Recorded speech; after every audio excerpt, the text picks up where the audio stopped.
Praise the lord. నేటి వాగ్దానము.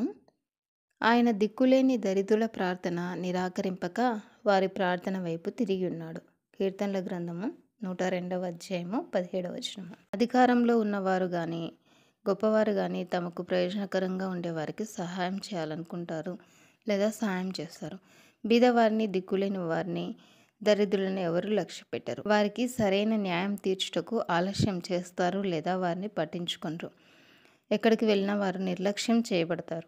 అయితే ప్రభువైన యేసుక్రీస్తు దిక్కులేని దరిద్రుల ప్రార్థన నిరాకరింపక వారి ప్రార్థన వైపు తిరిగి వారి ప్రార్థన ఆలకించే దేవుడు, ఆదుకునే దేవుడు, సహాయం చేసే దేవుడు. ఇద్దరు గ్రుడ్డివారు యేసు ఆ మార్గములో వెళ్ళుచున్నాని విని, ప్రభువా, దావీదు కుమారుడా, మమ్మను కరుణింపమని కేకలు వేసిరి.